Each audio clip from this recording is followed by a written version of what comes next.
Сайн байцгаана уу? Ингээд эрүүл мэндийн цогц боловсрал түгээх зорилготой эрүүл үндэстэн подкаст маань энэ удаагийн ээлж дугаар эхэлж байна. За тэгэхээр энэ удаагийн дугаараар хүмүүс бидний хамгийн хайрладаг, амьдралын маань утга учир болсон бүх хайраа зориулж хайрлаж өсгдөг одоо бидний бяцхан үрс болох те хүүхдүүдийн маань одоо эмчилдэг, амгаадаг маш хүндтэй ийм зочин маань ирсэн байгаа. За тэгэхээр энэ удаагийн дугаараар маань хүндэт зочноор Монгол улсын хүний гавьяатын хэмж, за амгаах ухааны доктор, профессор, зөвлөх зэрэгтэй хүүхдийн эмч, гэрэл маан эмч маань хүрэлцэн ирсэн байгаа. Танд энэ өдрийн мэндийг хүргэе. За баярлалаа.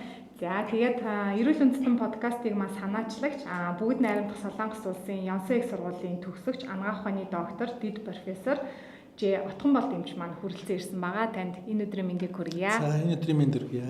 За баярлалаа. За тэгэхээр бид нар энэ удаагийнхаа дугаараар нярайн шарлалтын талаар одоо ярилцахаар бэлтгэсэн байгаа. За тэгэхээр хүүхд маань ихээс төрөөд хамгийн анхны одоо тулгамцсан асуудал бол шарлалт эхэлдэг байх гэж би бодож байна. Тэгэхээр нярай хүүхэд болгон одоо заавал шарлах хэрэгтэй байд юм уу те? Энэ талаар одоо гэрэл маамчаасаа асуугаад подкаст эхлүүлэе гэж бодож байна. За тэгэхээр ер нь бол одоо нярай хүүхэд амьдралынхаа нэг 2-3 дахь хоног дээр гүйцэд төрсэн нярай хүүхдийн 160 орчим хувь нь дутуу төрсэн няраа 80 орчим хувьд нь бол няраа одоо шарлалт арьс олсон шар өнгөтэй болж ингэж шарлалт илэрдэлтэй. Энэ бол бид нар физиологийн шарлалт гэж ингэж ярьдаг. За энэ дээр бол нэг айгаад байх зүйл байхгүй. Гэхдээ бид нар энийг сайн хянах хэрэгтэй тийм ээ, хэмжээг нь хянах хэрэгтэй, хэдийд эхэлж гин гэдгээ хянах хэрэгтэй. Тэгэхээр хэрвээ одоо няраа хүүхэд төрөөд дөнгөж одоо 24 цагч болоогүй амьдралынхаа эхний хоногтой шарлаж ийл энэ бол хизээч одоо хэвэн биш. Энэ бол эмгэг шарлалт гэж үздэг. За мөн одоо амьдралынхаа 3 хоногоос хожуу шарлалт нь эхэлж ивэл бас эмгэг шарлалт гэж үзнэ. За ингээд шарлалттай байх хугацаанд бас хит их шарлалт нь одоо тэр шарлуулж байгаа билирубин гэж бодсон хэмжээ маш их байвал бас энэ бол бас эмгэг гэж үздэг л дээ. Тэгээ үргэлжлэх хугацааны хувьд бол нэг гүйцэд төрсэн хүүхэд бол нэг 14 хоног хүртэл дутуу няраа хүүхэд бол нэг 21 хоног хүртэл бол энэ шарлалт нь байж болдог. За энэс удаан байх юм бол бас удаашрсан шарлалт гээд бас одоо өөр асуудал болдог л доо. Тийм. Тэгэхээр удаан хугацаанд үргэлжлэх юм уу? Ер нь энэ шарлалт аюултай юу? Тэгэхээр энэ шарлуулж байгаа яагаад шарлж байна гэхээр энэ билирубин гэж бодис тийм ээ хүүхдийн цуснд нь их хэмжээгээр үсээд тэгээ энэ бодис маань усанд уусдаггүй тосонд уусдаг байхгүй юу? Тэгэхээр ингээ илгэнд очиод нөгөө хувраад ингээ усанд уусдаг болоод хүүхдийн одоо өтгөн шингэнээр нь гадагшилдаг л та. Тэгэхээр хитрхи хэмжээтэй одоо хүүхдийнхээ байдлаас хамаараа те хитрхи их билирубин ингээд ялгараад тэгээд тэр нь усанд уусдаггүй цусанд уусдаг учраас хүүхдийн тархийг гэмтэх хэмэрсэлтэй байдаг. Гэхдээ шарлалт болгон хүүхдийн тархийг бол гэмтэхгүй. Энэ бол маш их одоо билирубин гэдэг бодсон чи хэмжээтэй их ер нь тийм их хэлбэг бол биш. Их өндөр хэмжээтэй болоод за 400-аас дээш гарвал ер нь бас эрсдэл нэмэгдээ явцдаг. За тэгээд 600-аас дээш одоо билирубины хэмжээ 600 микромол литрээс дээш болвол одоо тийм хүүхдүүдийн бараг 70% нь тархих гэмтдэг л дээ. Тэгэхээр бол маш их өндөр түвшинд хүрч иж тархих гэмтдэг. Тийм учраас одоо тэр шууд бус гэдэг байгаа тэр шарлалтыг хэсэж байгаа тохиолдолд бол тархих гэмтгэл эрсдэлтэй бас байдаг л да. Тий. Няраа хүүхэд шаарлахгүй өнгөрч болно гэдэг байх уу? Заавал шаарлах хэрэгтэй юм уу? Тийм, одоо би түрүү хэлсэн шүү дээ, тийм ээ, гүйцэд төрсэн хүүхдийн 160 орчим хувьд нь шарлалт үүсээд дутуу няраа 80 орчим хувьд нь шарлалт үүсдэг байхгүй. Үлдсэн хувь нь бол нарсны шарлалт ерөөс огт илэрхгүй ингэж байж болно. Илэрхгүй байсан ч зүгээр. Илэрхгүй байсан ч нь бол асуудал биш тий, зүгээр тий. За тэгвэл одоо нэгэнд шарлалцсан болвол аппаратаар ингээд нөгөө шарын ингэж нөгөө буулгаад идэх шүү дээ. Тэгэхээр тэр заавал яг тэгж аппаратаар шарж имжлэх хэрэгтэй байдгүй. Энэ яг зөв үү те таны бодлоор? Тэгэхээр ер нь бол энэ няран шарлалт бол маш их олон шалтгаантай тийм ээ. Хоёр хэлбэртэй байдаг. Нэг нь шууд бус шарлалт, шууд шарлалт гэдэг хоёр янз. Тэгэхээр шууд бус шарлалт гэдэг нь болохоор тэр нэг холбогдоогүй тийм ээ. Одоо тархинд бас аюул учруулж болох үс ийм одоо шарлалт байгаа л да. Тэгэхээр бид рүү хэлсэн хэмжээ нь маш өндөр байж тархи гэмтдэг. Тийм учраас одоо яг нөгөө ийм мөрөө байдаг тийм хүүхдийн тээлтийн хугацаанд хүүхэд хэдчнээ одоо гүйцэд төрсөн юм уу, дутуу төрсөн юм уу, хэдэн 7 хоногт одоо төрсөн юм. Хүүхдийн амьдралын нас нь хэд байгаа юм тийм ээ. Тэгээд тэр билирубин гэдэг байгаа бодисын түвшин хэд байна гэдэг. Ийм харьцааг харж иж тэгжээж тэр фото имчилгээ хийх үгүй юу гэдгийг шийддэг байхгүй юу. Түүнээс шарлалт болгонд фото имчилгээ хийгээд байхгүй. Тэр босго гэж үүдэг те фото имчилгээ хийх. Тийм шарлалт хоттой болчлоо гэл гэрийн нөхцөлд ч бараг лапрада аваа шараад эмнэлэгт чи яагаад нэг шарах ёстой юм шиг ийм болчлол энэ зөв юм уу? Ер нь бол мэдээж хэрэг одоо манай эрүүл мэндийн сайдын тушаал гарсан байгаа. Няран шаргалтын эмчилгээний өнгөрсөн жил гарсан байгаа. Тэгээ харьцангуй бас дажгүй одоо чамбаа нэлээд сайн тушаал байгаа. Тэгэхээр би одоо эмч нартай хэлдэг л энэ тушаалаа л яг дагаж мөрдөг. Тэр тушаал дээр нь яг тэр мөрийн ороод ирсэн байгаа. Хүүхдийн тэлтийн хугацаа нь хэдэлтийн нас нь хэдэн 7 хоногтод төрсөн. Одоо яг хүүхэд амьдралын хэдэн цагт юм уу те хэдэн хоногийн настай байгаа. Тэр билирубины төвшин хит байгаа ингэдгээс хамаарал тэр шаарлалт одоо фото имчилгээ хийх үгүй юу гэдгээ эмч шийдэх хэрэгтэй байхгүй. Өмнө нь бол энэ фото имчилгээ нэг онц аюулгүй ер нь бол одоо хин хийж болно энэ гэсэн баг тиймэрхүү ойлголтод хүмүүсийн дунд явдаг гэсэн л да. Сүүлийн үед бол судалгаа хийгээд тийм ээ PubMed төр хүртэл одоо нийтлэгдсэн байж байгаа. Энэ фото имчилгээний аппарат бол бүр огт тийм аюулгүй эдвэл биш тийм ээ. Тодорхой хэмжээний бас сөрөг үр дагаврууд бол гаргадаг. Ийм учраас тэр одоо фото имчилгээ эхлэх босхийг хүртэл одоо сүүлийн жилүүдэд бол илүү өндөрсгсөн байгаа байхгүй. Тэгэхээр яг тэр эмч нь одоо хийл гэвэл тэр нэг хийн. Тэгтээ яг ер нь бол хамгийн зөв нь бол одоо эмнэлгийн нөхцөлд хийх хэрэгтэй тийм. Ягаад тэгэхээр фото имчилгээ хийж байгаа шаардлагатай тохиолдолд бол зүгээр нэг арьсан дээр нь манай эмч нар ч ингээд билирубинийг хэмжиж байгаа шүү дээ тийм. Тэгэхээр тэгж хэмжих биш. Яг CV-нд нь цусны CV-нд нь билирубиныг үзээд тийм тэр билирубин гэж бодисынхаа хэмжээг тодорхойлж тэгжээж фото имчилгээ хийх хэрэгтэй байхгүй. За тэгтээ яг мэдээж хэрэг одоо зарим тохиолдолд тийм ээ одоо эмнэлэг төвтөн гэдэг чинь бас тодорхой хэмжээний стресс тийм ээ. Тэгэл гэр бүлтэн ч гэсэн ингээл нэлээд дарамт энэ төр болно шүү дээ тийм ээ. Тэгэхээр бол хүүхдийн биеийн байдал ерөнхий биеийн байдал нь бол харьцангуй тогтвортой. Ийм тохиолдолд бол мэдээж бас гэрийн төгсөлт фото имчилгээ хийж болно л доо. Гэхдээ эмчийн хатуу хяналтын доор мөн одоо яг тэр заалтаараа тий яг үнээр одоо тэр нэг удаа шарах хугацаа өдрийн тийм тэгэл тий одоо тэр хүүхдийнхээ одоо шарлалтыг эргэж шанах хэрэгтэй байхгүй тийм ээ хэд байна одоо тэгээд хэдийд тэр фото имчилгээгээ болох уу гэдэг энэ асуудал. За тэгээд тэр фото имчилгээ хийж байгаа хүндээ бол маш сайн зааж тийм ээ зааж зүйлэх хэрэгтэй. Яг тэгэхээр фото имчилгээнд орж байгаа тохиолдолд бол хүүхдэд одоо шингээх алдаж болно, халуурч болно зүгээр гэрийн нөхцөл тийм ээ. Тэгэхээр хүүхдийн биеийн халууныг хянах хэрэгтэй, хүүхдээ сайн хооллох хэрэгтэй. Түүнээс биш одоо ингээл баруун сулгаагүй хин дуртаа ингээл фото имчилгээ хийгээд идэг зүйл бол ерөөсөө биш. Энэ бол бас нэлээд одоо тэр битэл сүлд нэг судалгаагаар бол энэ фото имчилгээнд орсон тохиолдолд бол хүүхд сүлд нөгөө эпилепси гэж унал таталт гэж өвчин байдаг шүү. Энэ унал таталттай болох хүртэл эрсдэлтэй байна гэх. Гэхдээ мэдээж энэ эрсдэл бол харьцангуй бага л да. Тэгтээ бол энэ одоо унаж татдаг болно гэдээ бас фото имчилгээ хийхгүй ч болохгүй тийм ээ. Яагаад гэвэл фото имчилгээг бол одоо билирубины төвшин маш өндөр байх юм бол тэр чинь нөгөө тархин гэмтдэг энэ төр гэж ярьлаа шүү тийм ээ. Тэрнээс болоо хүүхэд одоо саажилтаа болж болно. Дүл ирэх ч юм уу те ингээл янз бүрийн одоо хүндрэлөө тархины саа хүртэл үүсч болдог байхгүй. Тийм учраас бол эрсдлээ бид нар тооцож имчилгээгээ бол хийн. Тэгэхээр бол бас огт одоо зүгээр л ингээл хийжлээдэг юм одоо мэрэгжлийн бус хүн хүртэл ингээл хийж идэг хэмжээл бас биш л дээ. Тий. Тэгэхээр нөгөө фото имчилгээ хийхээс өмнө нэг юм уулгаад идэг штеп хүүхдэд тий яриад. Тэр им бол тэгж хамаагүй уулахгүй шүү дээ тийм ээ. Энийг бол им уулгаж байгаа тий.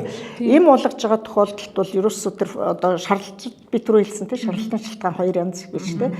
Им ямар тохиолдолд уух гэхээр одоо цусан сайн ялгарахгүй цуснаас зогсон гэрчлээ одоо шууд шарлалт гэж ярьдаг. Бид нар холбоо шарлалт гэж ярьдаг. Ийм шарлалт үед заавал цусны шинжилгээ хийгээд тэр цуснд нь нөгөө шууд билирубин гэдэг зүйл нь их байгаа тохиолдолд им уулгадаг тийм ээ. Им уулгахтаа бол бид нар цус хөө хэлэг дэмжих. Тэр яагаад шууд ихсэн гэдэг асуудал. Зүгээр цусны зогсонцол байна уу? Аль эсвэл тухайн хүүхдэд илгэний асуудал ижиж болно тийм ээ. Илгэний одоо гепатит хүртэл байж болно шүү. Тэгэх юм бол тусгай бүр эмчилгээ шаардлагатай болно. За ховорч гэсэн зарим хүүхэд төрөлхийн одоо цусны сувгийн битүүрэлтэд төрдөг. За энэ тохиолдолд бол хүүхдийн одоо тийм баасан цагаан гарна гэсэн үг тийм баасан цагаан гарна. Тэгэхээр энэ эмгэгийг бол бид нар маш эрт одоо онцлогч тэгээ амьдралынх нь эхний 1 сарын дотор багтаж бүр месослын эмчилгээ хийхгүй бол хүүхэд сүүлд нь нөгөө билиарны цирроз гэдэг циррозд болчдөг байхгүй. Тэгээ бүр хүндрэх юм бол цааш та тэгэл хэлэх солиулахаас өөр аргагүй байдал төрнө шүү дээ тийм ээ. Тэгэхээр энэ өвчнийг одоо эрт онцлохын тулд бид нар шаардлагатай байгаа хүүхдүүдийнхээ одоо баас нь ямар гарч ин те цагаан байна уугүй юу. Хэрвээ цагаан гарч ивэл энэ даруй эмчд хандах хэрэгтэй байхгүй. Тэгээ бусад одоо тэр цусны зогсонгочлолтой энэ төр үед л юм уулгана. Түүнээс биш зүгээр шаардлагатай хүүхд болгонд л ийм өгөөд идэг зүйл бол биш. Энэ бол бас л эмчийн заалтаар тийм ээ шаардлагатай хүүхдтэй л хэрэглэнэ гэсэн үг. Тэгэхээр тухайн эмч маань л яг шийдэх нь шүү дээ. Тийм эмчийн аппаратаар. Тийм энийг бол эмч. Тэгээд тэр одоо цөсний жишээлбэл зогсончлолтой хүүхдийг фотоаппаратаар одоо шаржуул бас болохгүй шүү дээ. Шалтгаан нь өөр байгаа юм чинь. Тийм тэгэхээр энэ фотоаппаратаар шарчих юм бол тэр одоо цөсний зогсончлолтой ч юм уу тэр шууд билирубин ихсэн хүүхдүүд нь хар бурамгтай болчдөг байхгүй юу? Тийм учраас тийм бас эсэргээрээ ингээд ийм эсэргүүр давар гараад ирдэг. Тэгэхээр энийг бас анхаарах хэрэгтэй. Би түрүү хэлсэн тийм ээ шаргалтын шалтгаан маш их шаардлагатай. Маш их шаардлагатай. Маш олон шалтгааны улмаас хүүхдийн арьс салсан шаардлагатай. Тэгэхээр хамгийн түрүүнд бид нар бол ерөөсөө тэр яагаад энэ хүүхдийн арьс салс шаардлагатай гэдэг тий шалтгаанаа тодруулах хэрэгтэй. Шалтгаанаа тодруулна. Түүнээс шөө шарлалж фотомчлэгээ хий гэдэг юм зүйл биш шүү дээ. Манай эцэг их баг эмээ өвөнч баг өөрсдөө эмч болохоо шахацсан тий. Ингээд шарчдаг ч гэдэм юм аппарат энэ тэнд байгаа гэж. Одоо бид энэ эрүүл үндэстэн подкастын маань үндсэн зорилго нь аливаа өвчлөлийг тий өрсөн сэргийлэх аргыг нэрнэ. За шалтгааныг багш маань хэлжлээ, шинжилгээ ухаанчаар тайлбарлажлаа. Тэгээ энэс бид нар яаж энэ эмчилгээний аргыг сонгох юм, энэ үед яах ёстой гэдэг ингээд энэ хариултуудыг маань багш өөрөө шинжилгээ ухаанчаар хэлж өгч чод манай тэр бас энэ өнөөдрийн эрүүл үндэстэн подкастын маань үндсэн зорилго маань биелж байна л гэж харж байна. За баярлалаа тий. Тэгэхээр одоо азар бол манад бол нөгөө манай монголчуудын чинь нөгөө Резус сөрөг цус гэж нэг байдаг байхгүй тий. Тэгэхээр Резус сөрөг цустай хүмүүс бол манай Монголд бол харьцангуй бас бага байдаг л да. Одоо Европын орнуудад бол хүн амынх нь бараг 15-аас 25% нь хүртэл ингээд Резус сөрөг цустай. Манай монголчуудад бол харьцангуй бас цөөн байдаг. Гэхдээ баруун аймагуудад энэ хүн амын 3% нь бараг энэ Резус сөрөг цустай байдаг. За босод ингээд нийт ингээд улсын хэмжээгээр аваад үзэхэд бол нэг иммуник гаруй хувь нь л Резус сөрөг цустай. Гэхдээ ийм хүүхдүүд бас тохиолдог.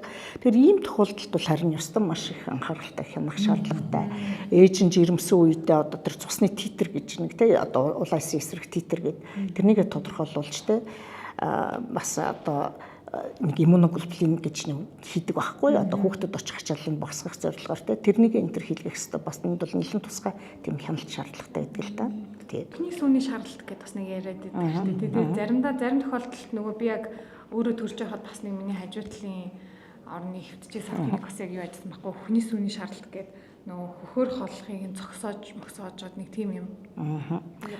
Тийм тэгэхээр тийм ер нь бол хөхний сүүний шаардлага бол хоёр янз байдаг. Нэгдүгürt бол ээж нь үнэхээр одоо хөхний сүү багтай. Тэгэхээр хүүхэд одоо хангалттай хэмжээний шингэнээ авч чадахгүй. Тэгээд нөгөө билирубин гэж бодис маань гадагшилж чадахгүй ингээд шаардлагат үүсчдэг байхгүй. За энэ тохиолдолд бол сайн хөхүүлэх те хооллох те хоолтыг нэмэгдүүлэх ийм замаар ингэ шаардлагатаа сэргийлчих юм. За дараагийн нэг шалтгаан нь болохоор одоо тухайн ээжийн хөхний сүний найрлагатай холбоотой бас юм шаардлагат үүсдэг л дээ. Тэр нөгөө билирубиныг холбож гадагшлуулдаг бодистой төрүүлээд холбочдөг тийм зүйл одоо тэр тухайн ээжийн хөхний сүнд нь агуулгадчихин гэсэн үг. Тэгэхээр энэ бол хязгаарч нэг гим хоргүй. Ер нь бол хөхний сүний шаардлагат хүүхдийн тархийг гэмтээдгүй.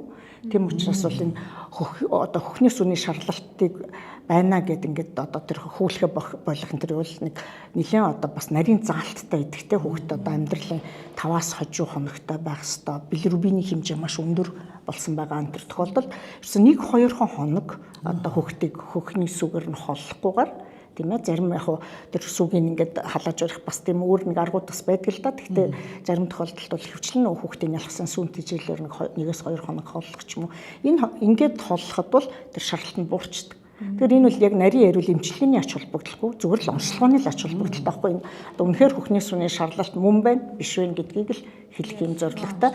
Гэхдээ бид нар нэг анхаарах зүйл нь зарим хүүхэд бол одоо угж хөгчхөөрөө ерөөсөө иргэд хүүхэд бол хөхөөлжтэй. Гэтэл хүүхдэд одоо хамгийн чухал шаардлагатай зүйл чинь хөхний сүв байгаа шүү дээ тийм ээ.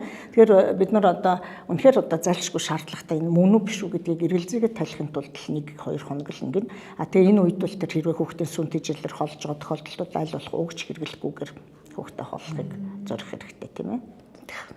Тэгэл оншин одоо шаардлагатай хөхний сүний шаардлагат байна гэж оншилчих юм бол буцаал хөхүүлнэ. Тэгээ хөхүүлэхгүй ингээд орчих гэж бол байхгүй эргэл хөхүүлнэ. Одоо бид нар бол энэ нэраа шаардлагатай төрний онцлогоо эмчилгээг ингээд тэгвэл энэ хүүхдүүд ер нь заавал шаардлагатай байх хэрэгтэй юм уу? Энд чинь дээр үед би ботхноо ер нь шаардлагат гэж сонсогдоогүй санагдах. Одоо сүүлийн үед баг төрсөн нэраа болгон шаардлагат гэж ярих. Энэ ер нь өнөөдөр ингээд энэ нийгэмд үүсч бий болоод байгаа юм уу? Эсвэл би тухайн үед мэдэхгүй байсан байх гэдэг байна. Багш маань тэгээд ерөө нэраа шаардлагатын талаар ингээд тайлбарлаж өгөө. Тэгээд энэс урьдчилан сэргийлэх арга юм байдаг юм уу? Жирэмсний үед уудаг нэр урьдчилан сэргийлэх ёстой юм уу? Эсвэл ингээд яах ёстой энэ урьдчилан сэргийлтийн тал дээр бас юм үзэгчдэд илүү ойлгомжтой тайлбарлаж өгөөч гэж бодож байна. Тэгэхээр ер нь бол одоо өмнө ч гэсэн яран шаргалт бас тийм ийм одоогийн шиг юм илбэг бол байгаагүй. Үнэхээр байгаагүй тийм ээ. Сүүлийн жилүүдэд бол баг яран өвчлөлийн шалтгааны нэгдүгээр шалтгаан болоод байна шүү дээ. Шарлалт бол тийм маш илбэг тохиолдож байна тийм ээ. Тэгэхээр энэ одоо шарлалтын бид рүү хэлсэн шалтгаан маш их халдвар хийж болно. Тэ ургийн халдварууд гэж байна. Маш олон шалтгаан. Бомба булчир хаан төрөлхийн эмгэгүүд, бодис солилцооны эмгэгүүд гэл тийм ээ. За тэгэл тухайлбал одоо нэг глюкоз 6 фосфат дегидрогеназа гэдэг нэг фермент дутагдал байдаг тийм ээ. Энэ бол Аз цусны, Африк цусны хүмүүст бол нэлээд илбэг тохиолддог л доо. Тэр бол бас манад бол бас нэг одоо зүгээр урьдчилсан судалгаагаар бол бас нэлээд өндөр хувьтай бол тохиолдож исэн. Тэгэхээр энэ ферментийн дутагдал одоо өдөөдөг гол хүчин зүйл нь болохоор ерөөсө хүнсний нэмэлтүүд одоо нөөшлөгчд энэ төр байдаг байхгүй. Тэгэхээр өмнө нь одоо бид нар чинь манай монголчууд чинь тийм их одоогийн ингээ хоол хүнсний хэрэглээг, эмийн хэрэглээг ингээд бодоод үзэхэд бол тэ өөрөөсөө шүү дээ хэдэн жилийн өмнө тийм ээ. Тэгэхээр бол одоо ямар их одоо нөөшлөгчүүдтэй хүнс хэрэгжилж байна, тэ хадгалагчтай, тэ мөн одоо бодог оруулагчтай, өнгө оруулагч гэл ингээл янз бүрийн одоо тэ ийм зүйл маш их хэрэгжилж шүү дээ. Хоол хүнс бол эрс өөрчлөгдөж байж байна. За тэгээ эмийн замбраагүй хэрэглээ маш их байна тэ. Тэгэхээр тэр эм гэдэг чинь ерөөсө зөвхөн тэр эмийн байдгүй тэ тэр эмийг чинь дүүргэгч бодисууд гэж үсэлдэг байхгүй тэ. Тийм тэгэхээр эдгээр чинь ингээд хоол биш шүү. Тийм хоол биш. Тэгэхээр энэ бүхэн чинь тэ тухайн одоо жирэмсэн ээжийн одоо хооллолтын байдалтай янз бүрийн одоо эмийн бодисын хэрэглээ. Энэ бүхэн чинь тэр магадгүй тэр ферментийн дутагдaltaй байсан ээжийн тэр ферментийн дутагдлыг өдөөгч хүчин зүйл нь болоод тэгээ энэ нөгөө ферментийн дутагдал нь ингээ гараад ирчих болно. За азар харин одоо энэ удахгүй энэ глюкоз 6 фосфат дегидрогеназа гэж энэ ферментийн дутагдлыг яг няраа үед няраа скринингээр бол манайд бол оншилж эхлэх гэж байгаа. Тий. Тэгэхээр энэ онцлоод эхэлчих юм бол бас энэ бол их чухал дэвшлэлтэй. Тэгэхээр эрүүл мэндийн даатгалаар бас ингээд онцлогдоод ингээд яачих юм бол 5 өвчнийг одоо бас нэг шарлалтын шалтгаан болоод идэг бамба булчир хаан төрөлхийн дутагдал байж юм тийм ээ. Энийг бол бас няраа үед амьдралын нэг 3 хоног дээр нь өсгийнээс нь жоохон цус аваад ингээл 5 өвчнийг ингээ уншилдаг юм болох гэж байгаа. Тэгэх юм бол бас энэ бол бас нэлээд тийм яран шарлалтын эмчилгээнд бол бас дэвшил болно гэж ингэж бодож байна. За энэ дээр зүгээр нэмээд хэлэхэд түрүү нөгөө өөрөө нэг шарлалтын талаар асууслаа шүү дээ. Хөхний сүний шарлалт гэдэг. Тэгэхээр энэ хөхний сүний шарлалт бол манайд бол нөгөө хөхөр бид нар ч одоо хөхөр их амжилттай хоолдог болсон шүү дээ тийм ээ. Амьдралын эхний 1 цагийн дотор хүүхдээ ангир уургийг намлуулад тэгээд 6 сар хүртэл нь ерөөсөө хөхөрн дагна хоол гэх тийм ээ. Энэгээр бол манай улс бол бас дэлхийд бол нэлээд дээгүүр хувьтай ингэж явж байгаа. Тэгэхээр энэ хөхөөрөө дагнан хоолж хүүхдүүдэд энэ шарлалт бас хэлбэг байдаг байхгүй юу? Хэлбэг байдаг. Тэгэхээр энэ хөхний сүний шарлалтын бүр оргил үе нь бол амьдралын 3-5 хоног дээр нь тохиолдоод тэгээд удаан харилдаг байхгүй. Удаан үргэлжилдэг. Бүр 3 сар хүртэл үргэлжилж иж болно. Тийм 3 сар хүртэл нь ч ингээ шарлалт нь явж иж болдог байхгүй.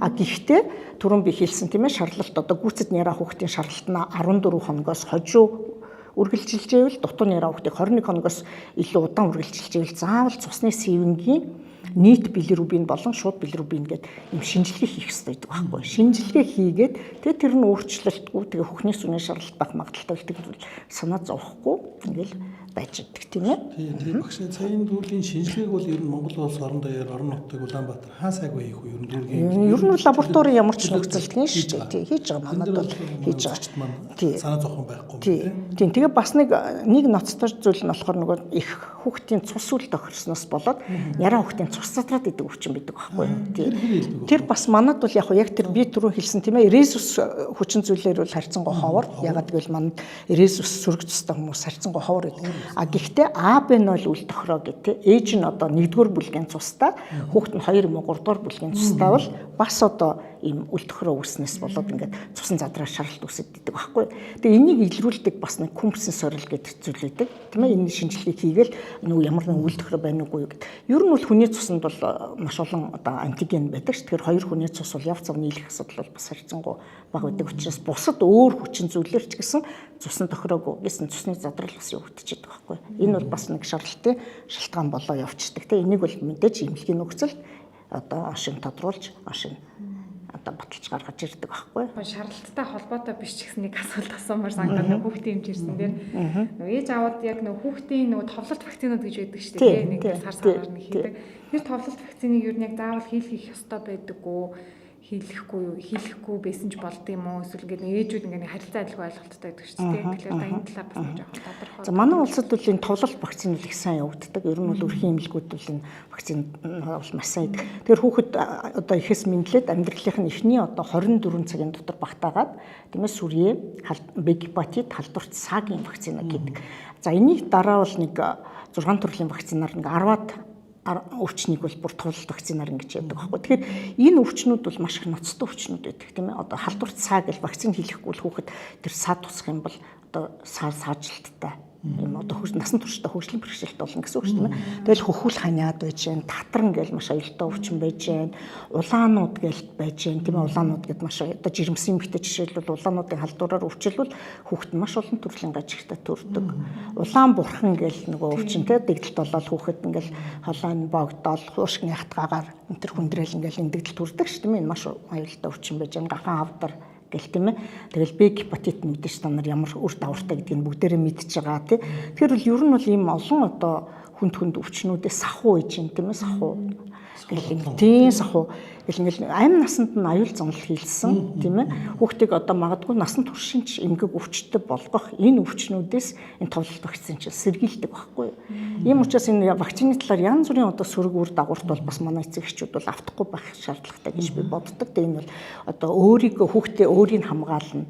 Өөрийг хамгаалахаас гадна бас бусдыг хамгаална. Тэр хүүхэд одоо өөрөө өвчлчих юм бол энэ чинь халдварт өвчин учраас бусдад бас халдвар дамжуулна шүү дээ тийм ээ. Тэгэхээр энэ бол одоо нийгмийн эрүүл мэндийн одоо маш чухал ийм арга хэмжээ байгаа учраас энэ вакцинд бол хамруулах зүйтэй. Тэгээд ч нөгөө одоо эцэг их нь хүүхдийнхээ өмнөөс би хүүхдтэй вакцин хийлгэхгүй гэд ийм шийдвэр гаргана гэдэг бол бас л тий тухайн хүүхдийн одоо ирэхэд талдж байгаа юм асуудал шүү дээ тийм ээ. Тэгэхээр бол энэ товлолт вакцин бол үнэхээр одоо чухал зүйл байдаг. Цаг зав гаргаад бас хүрэлцээсэн танд маш их баярлалаа. Магадгүй одоо бит хоёрын асуугаагүй үлдээсэн бас таны анхааруулж хэлэх шаардлагатан дээр тий одоо ээжүүд жирэмсэн багтаа одоо ийм урьсан сэргийлээд ингээд нэг ийм юм дээр анхаарчаарай гэдэг ч юм уу зөвлөгөө. Тийм тэгэхээр жирэмсэн үеийн хоолт ижилийн асуудал маш чухал тийм ээ. Тэгэхээр бол бас жирэмсэн эмэгтэй аль болох одоо тэр консервлсан, нүгшилсэн, ууцсан тийм ийм зүйл хэрэглэхгүй байх, дур мэдэж одоо янз бүрийн ийм танг хэрэглэхгүй байх, өөрөө шингийн сайн уухтай, сайн амрах. Яг гэвэл тэр ээжийн чинь хөхний сүний гарцсан маш чухал шүү тийм ээ. Тэгээд одоо хөхөө жирэмсэн үедээ арчлах, төрснийхээ дараа аль болох одоо эрт ангир уургаа сайн амлуулах. За сэтгэл санааны хувьд бас сайхан тайван байх асуудал чухал тийм. Ээж нь өөрөө сэтгэл одоо гутралтай ч юм уу сэтгэл одоо төгшүүртэй энэ төр байх юм бол энэ нөгөө хөхний сүний гарцанд чинь тэр окситоцин гэдэг давар бас нөлөөлдөг байхгүй. Тэгэхээр энэ даврын хэмжээ нь одоо тийм ээ багасаад ирэнгүүт бас хөхний одоо сүгээ ялгаруулах асуудал бол бас буурдаг тийм ээ. Тэгэл хүүхдээ одоо аль болох олон хөхүүлэх төрснийхээ дараа тийм ээ. Тэр хүүхдийн чинь аам нь ээжийнх нь одоо хөхөнд хүрчээж бас тэр сүү үүсгдэг тэр дааврын пролактин гэдэг даавар гэдэг энэ дааврын хэмжээ илүү нэмэгддэг байхгүй юу. Түүнээс биш одоо ингээд сүү ороогүй байх шаардлагатай нэгс чинь ингээл одоо бэлэнтэй сүн хүүхдийн сүн тижил аваад бүр буруу найруулаад их хэмжээгээр энэ төр хүүхдэд өгчих тийм асуудал байдаг л та. Тэгэхээр ингэж болохгүй. Ер нь бол мэдээж эрэг одоо манай ээж нар бас зарим нэг ингэний хормог угаал идэг юм билээ. Гэхдээ тэр яг одоо шинжлэх ухааны үндслийг нь бол сайн мэдэхгүй ба. Гэхдээ шаарлалт бага байсан гэл ярьдаг. Тэгэхээр миний зүгээр өөрөө дотрын бодож байгаа зүйл юу ах вэ гэхээр ингэснээр нэг уурга нөхөд тийм ээ уургийн дутагдал бас шаарлалт үүсгдэг байхгүй тэр альбумин гэдэг уургийн хэмжээ бага байгаа тохиолдолд бол бас шаарлалт их байдаг. Тэгэхээр энэ уурга нөхөд бас шаарлалт нь буурдаг гэж болох юм тийм ээ. Тийм. За дахиад нэг ганц асуулт байна. Тийм яг нэг хүүхдээ нэг хөхөр хооллох дээр над дээр аяг тийм асуудал гарч ирсэн байхгүй. Ингээд нэг эмчтэй хэлэхээр яг ингээд 3 цагийн зайтай тогтмол хөхүүлдэл эмчнэр зөвлөдөг. Тэгэл одоо манай эмээ жишээлбэл одоо яг нэг 3 цаг болохоос өмнө хүүхэд өлсөд уйлаад нь шүү дээ. Тэнгүүд наа чи за болоос та хүүхэд зовоогоодох юм наа чи 3 цаг маг ямар хамаатай өлсөнгүүт нь баг шууд хөхүүлээс наа чи өлсөд уйлаад нь шүү гэл ийм нэг ойлголтод гардаг байхгүй. Тэгэхээр яг хөхөр яг яаж вэ? Тэгэхээр ер нь бол одоо хөхөр хооллоход бол хүүхэд хөхөө өхийг хүссэн үед нь холох ёстой гэж ингэж бид нар зөвлөдөг л дөө. Тэгвэл хүүхэд уйлах шалтгаан олон янз байдаг. Яг бүр нарийн ярих юм бол бүр 6 юм шалтгаантай хүүхэд одоо тэрвэрлэхийг хүсээд уйлж ээж болно, daarаад уйлж ээж болно, халууцаад уйлж ээж болно, норчоод уйлж ээж болно гэх тийм ээ. Тийм өөртөө ээжтэй тэрвэрлэх тийм бүх одоо сэтгэл хөдлөлөө уйлж илэрхийлдэг байхгүй ихэнх тохиолдолд тийм ээ. Тэгэхээр тэр одоо яг уйлах болгон бол хөхөө хөхий гэсэн үг биш ахна шүү дээ. Хүүхдээ аваад тэрвэрээ тавьшруулаад тийм ээ. Тэгэхээр яг хөхөө хайгаад тийм шүлсэн гоожоод ингээ хайгаад ингээд уйлж явах бол бас өөр асуудал тийм ээ. Тэгэхээр ер нь бол дэлхийн эрүүл мэндийн байгууллага ингээ хүүхдээ хөхөө хөхийг хүссэн үед нь аль болох олон удаа өдөр шөнийн альж цагт 24 цагт одоо хамгийн багадаа 8 удаа хөхүүл энэ төр гэл ярьдаг л. Гэхдээ энэ дэлхийн эрүүл мэндийн байгууллагын зөвлөмжүүд бол ихэвчлэн одоо нөгөө ядуу буурай, өлсгөлөнтэй тийм энэ төр тийм орнуудад голчлон зориулсан юм зөвлөмжүүд байхгүй. Тэгээ сүүлийн үед бол одоо ер нь бүгдээ дэлхийн нийтийн эмч нар юу гэж зөвлөж байна гэхээр ерөөсөө нэг сар хагас юм уу за сайндаа 2 сар хүртэл нь хөхөө хөхийг хүсэн үед нь хөхүүлээд энэний дараа аль болох цагаа баримталж хөхүүлээ тий одоо жишээлбэл 3 сар хүртэл нь одоо 2 хоолтын завсрын зайвал 3 цаг байх ёстой. 3 сараас хойш настай хүүхдийн хоолтын зайвал 4 цаг байх ёстой байхгүй. Тэгэхгүйгээр одоо хөхөө хөхийг хөхсөн үед ингээл уйлах болгонд нь хүссэн ч хүсээгүй ч ингээл хоолсоор байгаад манайд бол яг хөхүүл хүүхдийн тархалт маш их асуудал болоод байгаа байхгүй. Жингийн хит их нэмдэг. Тэгэхээр энэ хөхүүл үеийн тархалт бол хүүхд одоо өсвөр насндаа юм уу насанд хүрсэн хойноо тархалттай чихрэн шижинтэй болох суурийг тавьчихдаг гэж ингэж үздэг. Тэгэхээр сар тутмын жингийн нэмэгдэл бол маш их чухал гэдэг байхгүй юу? Тийм. Өнөөдрийн шаарлалт гэдэг сэдв бол бас өргөөрийн сэдв байлаа. Багш маань маш богино хугацаанд ингээд шинжлэх ухаанчаар тайлбарлаад би хүртэл мэдэхгүй зүйл маш их мэдэж авлаа. Тийм болохоор үзэгчд маань ч гэсэн энэ зөндөх мэдээлэл авсан баг.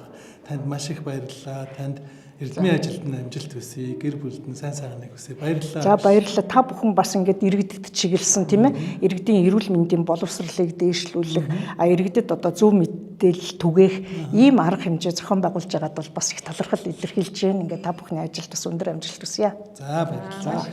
За.